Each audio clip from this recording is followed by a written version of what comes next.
That's a perfect example of finding a way to monetize around PT as a service rather than directly through it by billing insurance.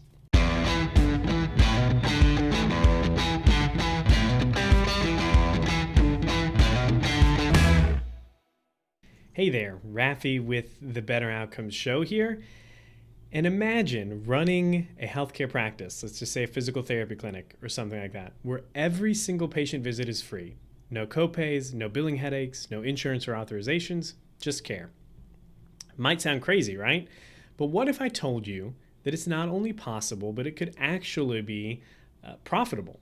So in this episode, what I want to do is break down an old book. I read it over a decade ago, but I just started revisiting it. It's called Free: The Future of a Radical New Price by Chris Anderson. We're going to explore kind of the idea of the book itself and then how it applies to healthcare, specifically how clinicians can reimagine their business models to offer services or clinical services at no cost and still build a thriving business. So let's dive right in. So I first read this book, I think it came out maybe in 2010 or something like that, 2009, 2010, something around that.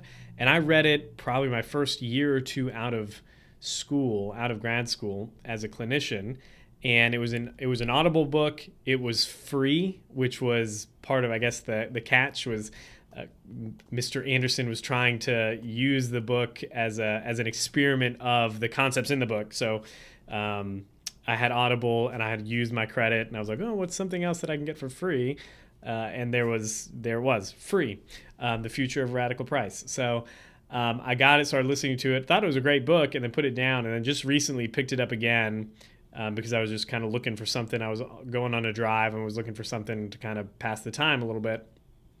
And started listening to it and I thought, man, this has a lot of applications to healthcare. So I'm going to talk a little bit about the book itself, some of the concepts, and then break down the 5 main pricing models that he explains in the book and some thoughts about how they could apply to healthcare in specific. So this episode is going to be more of like a thought experiment about how maybe we take some of the a constraint-based game, if you would. If we had to deliver healthcare services, the direct-to-patient services for free, how can we monetize it in a way that we could still build a thriving business without having to charge insurance companies and the like? So this isn't about devaluing clinical care in any way. It's about finding new ways to monetize maybe around it, so instead of through it. So I'll just read just from the back cover of Free: The Future of a Radical Price. He says, the costs associated with the growing online economy are trending towards zero at an incredible rate. Never in the history of human history have the primary inputs to an industrial economy fallen in price so fast and for so long. Just think that in 1961, a single transistor cost $10. Now this is 10 years ago, they're probably much cheaper now, but Intel's latest chip has 2 billion transistors and sells for about $300, or it's 0.000015 cents per transistor, effectively too cheap to price. So the traditional economics of scarcity just don't apply to bandwidth, processing power, and hard drive storage. So he's obviously going to have a big lean in the book to digital assets and digital business models. Yet this is just one engine behind the new Free, a reality that goes beyond a marketing gimmick or a cross-subsidy. Anderson points out to the growth of the reputation economy, explains different models for unleashing the power of free, and shows how to compete when your competitors are giving away what you're trying to sell. So that's basically the summary from the back cover of the book. Now, how does this apply to healthcare? Well, in healthcare, obviously, whenever we think about innovation, it's been one of my big gripes about healthcare technology and helping some of these companies go to market is that oftentimes what happens is some of their frustration is they have developed something, a tool, a software, a piece of technology that's going to make a clinician's life super, super easy, maybe super efficient. And the big challenge that they run up against when they try to go to market is who pays for it, right? Like who's the economic buyer, obviously. And healthcare can be a little challenging, especially if what you've developed is removing a piece that could be a code that's billed like a billable unit by a clinician. And because they're new and they're coming onto the market, payers sometimes are hesitant to pay for them, so the clinician can't find a direct way to monetize this software or this analysis or something like that. And so these tools that really have the ability to greatly expand the impact, the positive benefits, the clinical outcomes improvement across maybe a course of care or a population, just fail to make it to market because of that. Clinicians and organizations are stuck in this idea of we bill fee for service in order to get reimbursed. And this is the business model of healthcare, right? So this is one of those ideas where it's like, man, this book is great. I think the ideas are awesome. It does highlight some of the challenges in healthcare where we're stuck. The entire healthcare industry is really stuck in this third-party fee-for-service, for the most part, method of doing business. So it does hamper the exploration of some of these models, but we're still going to explore them. I still want to kind of this is one of those examples of maybe as a small private healthcare practice, you can experiment with some of this and be a little bit more nimble, and maybe it gives you a competitive edge when you're competing against hospital systems and the like. So anyways, so we want to reframe this idea of free care as a value generating strategy, not as like a giveaway. It's not like we're going to go into the hole and give these services away and just pay out of pocket and hopefully we monetize it on the back end, but really use it as a way, the care itself as a way to be monetized in different avenues, not directly billing insurance. Again, thought experiment here.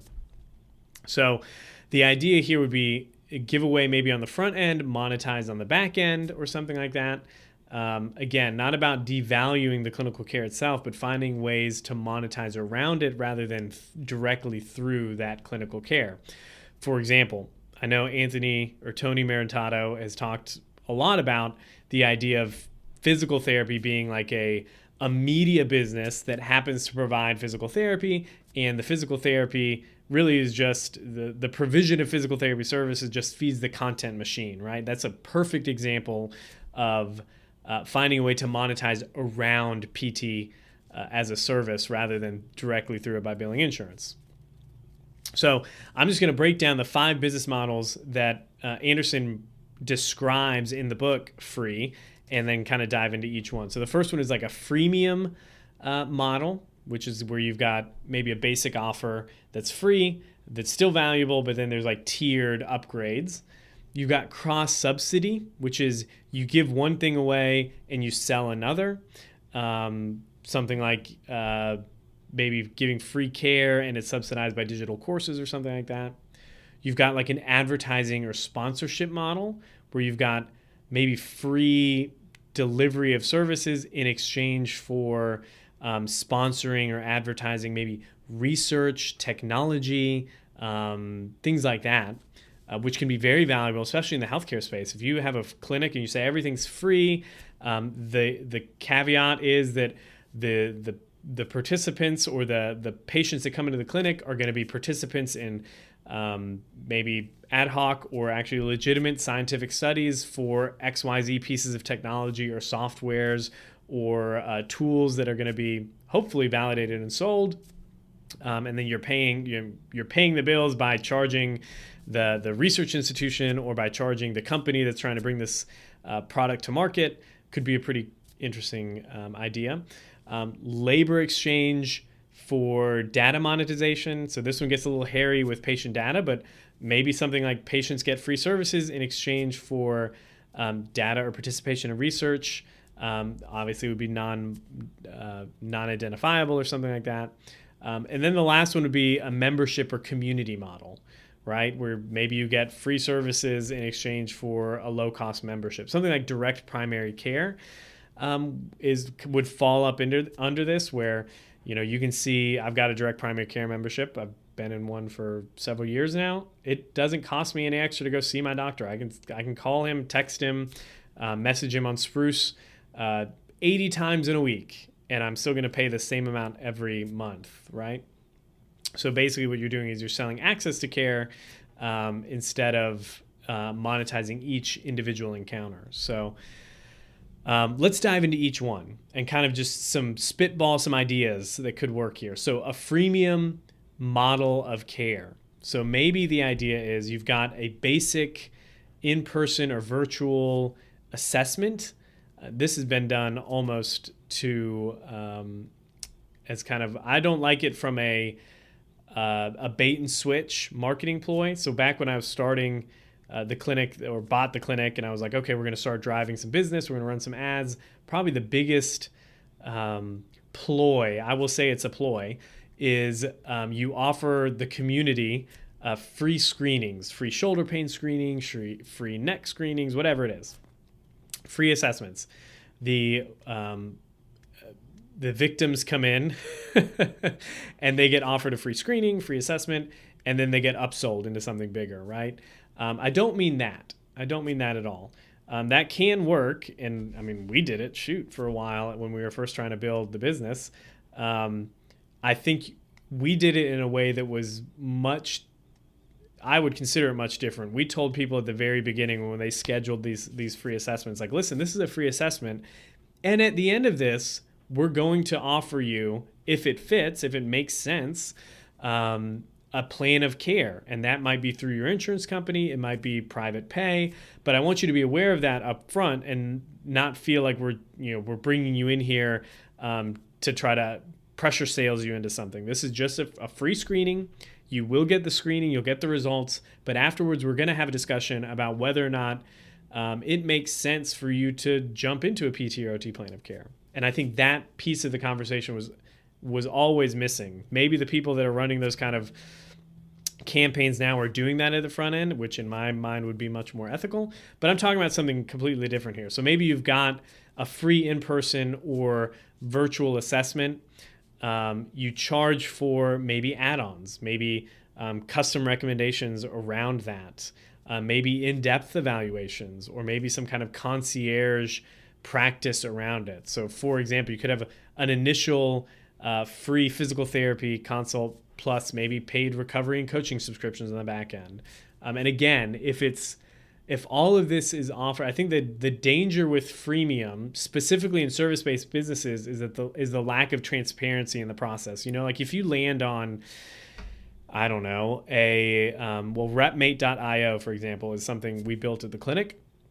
You land on repmate.io. It's a platform. It's an application. You basically upload a PDF or an Excel sheet from your personal trainer with all your exercise programs, and it creates a smart program that you can follow on your phone, basically, instead of having to check things off on a paper in the weight room. If you land on that website, you can see there's a free model, and then what you get under the free model. There's a paid model, what you get under the paid model, and like a premium model, what you get under the premium model. And it's very upfront at the very beginning. Software companies can do that because you're downloading a tool, downloading a piece of software, downloading an app, and part of the process is, okay, what do I get and how much is it?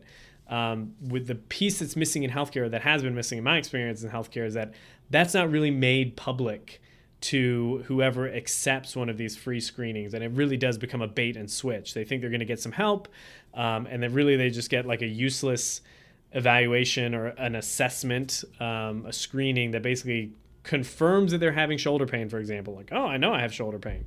Maybe they get a little bit of, well, you have shoulder pain because your rotator cuff is injured, or because your periscapular dysfunction is going on, or you got a pec injury, whatever it is. They get some very high level, non-actionable information, and then they get pressure sold into a plan of care for physical therapy. So that's not what I'm talking about here.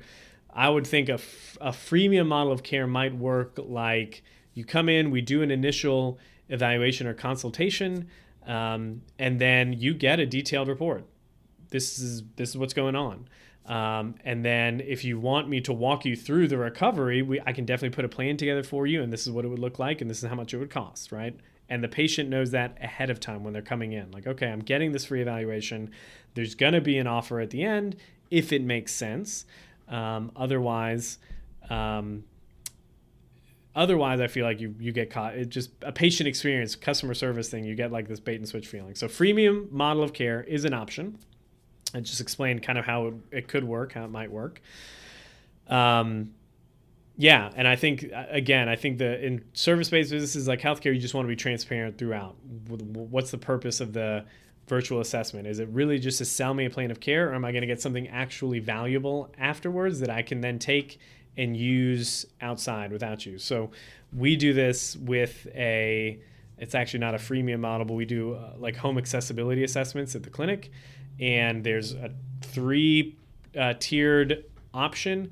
And the first one is still pricey. It's still a paid service, but it's basically the assessment and all of the individualized recommendations, right? So we do this. We walk through the patient's home. We do they get like 12-page reports that have pictures of the doorways and the bathroom and our recommendations and links to potential pieces of equipment that they can purchase, et cetera, et cetera, et cetera. And we basically give this to them, and we're like, listen, this is the roadmap. You go hire yourself a contractor, and they can follow this blueprint step by step. And as long as they know how to read, they'll be able to basically fulfill all of the recommendations in the report. And that's something super valuable. We've explored doing like, how would we do that for free? Haven't gotten there yet, but it's the next tier up would be, okay, we're going to do a walkthrough with you before the project is complete. We'll even do 1 or 2 calls with a few prospective contractors so that you can be assured that the recommendations that we're making are being communicated effectively to the contractor, so that they're going to implement it when they actually start knocking down walls or widening doorways or whatever it is. And that's a way of like increasing value with the cost, right? So you could do the same thing with a freemium model. You just, again, you want to be upfront with it at the beginning. The next business model in the free book is cross-subsidy, or this idea of give one away and sell another. So really basic level here would be like, we give free physical therapy care away. We're just going to keep trucking down that line because we picked it at the beginning. In exchange for we're going to sell digital courses, maybe premium content, maybe some people might even get into selling supplements and rehab tools and other products. But the example here would be, you give away maybe post-op physical therapy for post-op hip or knee or shoulder, but you sell maybe a home recovery kit, or you use that content to then create courses that you're going to sell to other physical therapists, for example. Continuing education courses built off clinical practice, in my mind, is a really good idea. Digital courses and recovery programs for patients themselves that could then be monetized outside of the care. So maybe you treat one patient, you record, with their consent, of course, you record the treatment, you record the progress over time, you then break out maybe in another segment or module the protocol or the process of care that you're following and the outcomes, the research, make it legitimate, and then sell that to other physical therapists as a CEU course. It's not very difficult to go get certified to deliver, to become a person able to deliver CEU courses, and that opens up a huge market of potential revenue that could be derived from free clinical care, right? So the idea is that you're giving the care away for free on the front end, but you're using it to create a product or create a service that you're going to sell on the back end. Again, digital courses, premium content, et cetera, et cetera. The next one would be advertising or sponsorship. Every time we get into this, we have to be a little bit more wary because of healthcare and data, HIPAA, and privacy laws and all of that. But you could essentially deliver free digital care or content. You monetize that attention through sponsorships. So maybe DME suppliers, apps, fitness tools, you name it. So maybe there's a free app-based pain education program or digital health care program with ad placements from brace companies. Again, this one is probably fraught with more ethical considerations. You want to make sure that you don't want to have the sponsorship dictate care or influence care in an undue way. But let's say, for example, you treat a lot of patients who do have chronic pain, and there's some tools out there. I know Alpha Stim is one that gets thrown around a lot, or other non-pharmacological pain management companies. I would think as an ethical person, you'd want to vet them, validate them, and look at their clinical research before you go ahead and hawk it at your patients. But it could be a pretty good symbiotic relationship where you develop a digital healthcare program, and we've done episodes on the research around digital healthcare programs. I'll link to them in the show notes. But there's good research supporting the use of digital healthcare programs. Maybe it's app-based or mobile-based for patients with musculoskeletal conditions, and maybe something like ad placements or maybe affiliate marketing or something like that could be a beneficial option. Again, you want to handle this ethically, and you want to be upfront with all of the way you make money to patients so that they are aware too, and they can make informed decisions. And you want to show and prove that the sponsorships, the advertising isn't affecting your care or the recommendations in the app, because again, that would be an ethical quandary you don't want to find yourself in, but it is an option. So advertising, sponsorship model. Another way would be like you're going to treat patients for free for your YouTube channel or something like that, Patreon, and monetize that way, in which case you kind of take some of that ethical issues out of the way, because then you're not like taking money from a company that's trying to sell to this population. You're just monetizing the content in general, and the way you're creating the content is by delivering free care. That's another option. That's more of like the Tony Meritato way of doing it, right?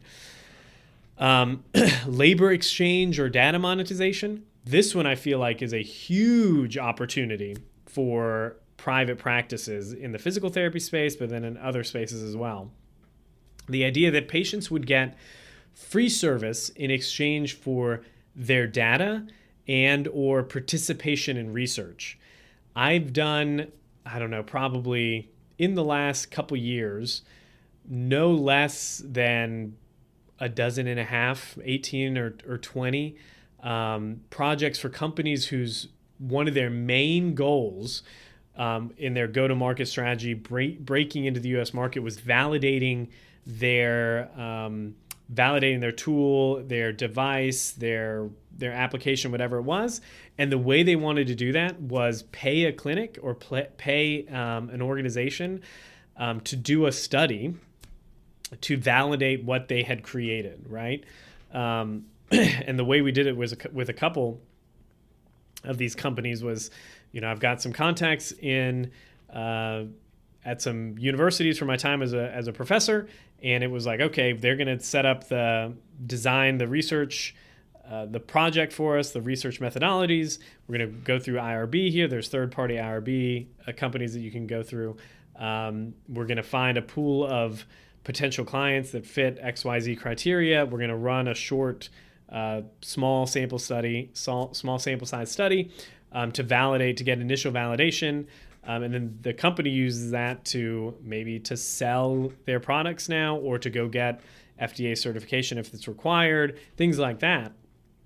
And there's really a good symbiotic relationship where there are these companies that have developed something that they believe in good faith is going to improve clinical outcomes for, neck pain, back pain, whatever it is.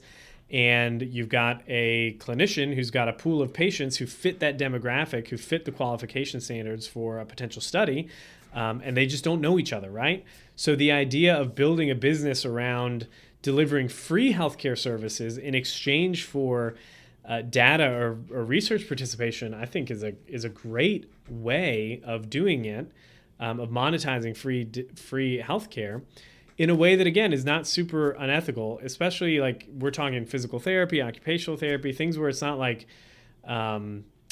you're not dealing with like terminally ill patients, and there's the risk of injury is much lower, risk of adverse effects are much lower. But even if they are, I personally feel like if you want to participate in some research, even if it's not FDA approved, you should be able to, because it's your body, it's your healthcare, right? So that is an opportunity that I feel like is going to become more and more of a real viable option for healthcare providers over the next 5 to 10 years. I mean, I get emails, but just because of my work, I get emails and inquiries all the time. Do you know a clinic that would be willing to trial this piece of software or this tool in their clinic? We'd pay them, or we'd give it to them for free even, in exchange for their feedback. They can beta test it. All of that is great opportunities to monetize healthcare services, allow them to be, if nothing else, what I tell people is like, use it to make up for the Medicare cuts that we hear about every year, right? Like if you're taking a little bit of money to trial a piece of software, a tool, technology in your clinic, and you're noticing some improvements, it's helping your patients, it's a win-win-win for everybody. The patient's getting access to something you probably wouldn't have paid for or otherwise wanted to afford. They're getting the benefit of that treatment. You're getting the added benefit of some maybe additional money or decreased costs if you're getting the software or the tool for free. And then the company themselves are getting valuable feedback from users, direct from users. This is how it's working. This is how it's not working. This is what needs to be fixed, et cetera. It can help everybody in the product life cycle, right? So labor in exchange for data monetization or something like that. And then the last would be a membership model or a community model, something where you've got the free services, but they're gated by a low-cost monthly or yearly membership. Some things that I can think of here would be something like a movement club, for example, with like free unlimited PT visits for $30 a month or something like that. But maybe you've got you're creating content for fall prevention or something like that, or you're running group courses or group programs for fall prevention, maybe at a local community center or in your local clinic or something like that, in the clinic you own, and you're monetizing those services by this monthly membership. And one of the side benefits is they get a free PT consult out of the deal or something like that, right? So you could deliver free services in exchange for kind of this recurring revenue model. Something like we've explored, and I've done some of my own thought experiments around like a direct primary care, like a subscription-based PT or OT service. It just tends to not work for the long term because physical and occupational therapy tends to be more seasonal dependent, not seasonal, but like course of care dependent. Like you injure your knee, you don't need to keep like PT on call for a year and a half for that knee. It's usually the 6 or 12 weeks that you need to work it out, to get stronger, to improve your motion, and then you don't need PT anymore. So it really is like episodic, right? It's episodic instances of care. And we have explored doing some of that with some of those patients. We have a good relationship with our direct primary care clinic in the area, in the city where I live, and we've tried to do some of that for them, like a monthly model for those patients, kind of in the same line with direct primary care. And then we just know that this patient's only going to be on it for 2 months because that's probably all they need or something like that. So there's that. I think one of the big things in the book that Anderson talks about is the idea of this reputation economy, which I think is worth exploring, especially in healthcare. Like, you want to give a valuable service away for free in order to build long-term patient loyalty and word of mouth.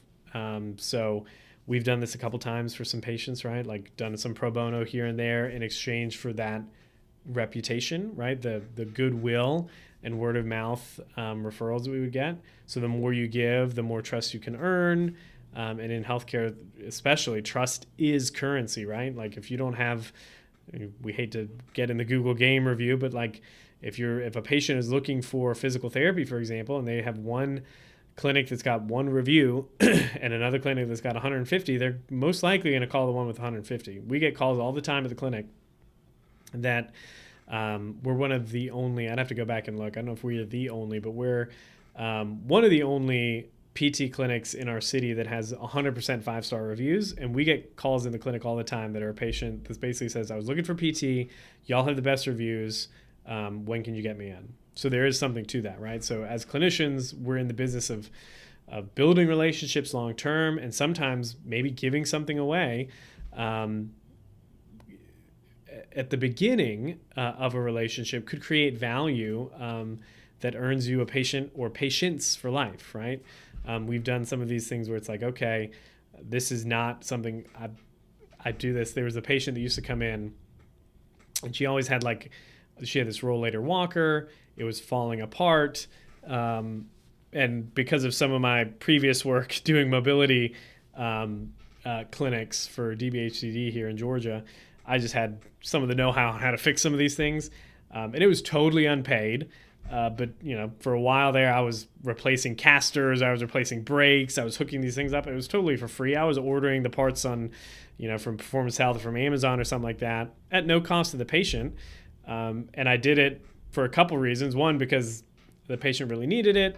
And it was just being a good person. But then the other side effect was this patient then went and told all their friends, and we got a lot of word of mouth referrals from this person because we just took the extra 15, 20 minutes to replace the brake on their rollator walker or something like that, fixed, tightened up the handles or whatever it is. It cost a little bit of money up front. It was a free service, but it won us some patient loyalty. So anyways, that's all I've got so far. This idea of how do we monetize healthcare services without actually billing insurance companies? What if you had to give it away for free, right? So some of the hypothetical models we talked about was this idea of giving away visits but making money on digital products, maybe branded mobility equipment or something like that, coaching subscriptions, maybe a therapist offering post-op care but sells, maybe digital recovery protocols or something like that, or affiliate tools we talked about. The idea of research and access to the data, all of those things have potential in physical therapy and occupational therapy and in healthcare in general. I think private practices are much better poised to explore some of these because we don't have the encumbrance of big, giant overhead and the inertia of having to do things the way we've always done it and bill insurance companies. So I would just say, as kind of a parting thought here, let's take whatever service you have. If you had to give it away for free, constraint-based game here, what else could you monetize around it? That would just be a good thought experiment for you to do. Hopefully, if you listen and you're running your own private practice, you have a day that all you do is think about your practice or that you work on the business instead of being in the clinic. For me, that day started when I first bought the clinic and started running it. It was Fridays for me. Every Friday, wasn't seeing patients, just thinking about the business and how to fix it. So piece of advice, go do that if you're not already doing that. And then what you should do is think about, if I had to do what I'm doing now for free, if I had to give it away for free, what else could I monetize around it? Okay, so that's all I've got for now. If you like the show, head on over to iTunes, leave us a rating or review, shoot me a message or tag me on LinkedIn. If you have an idea that I didn't cover or that you think would be a great addition, I'd love to hear. Shoot me an email, info@rehabupracticesolutions.com. Is a good way to get a hold of me.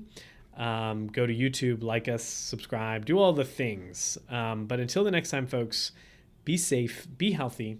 I will talk to you then.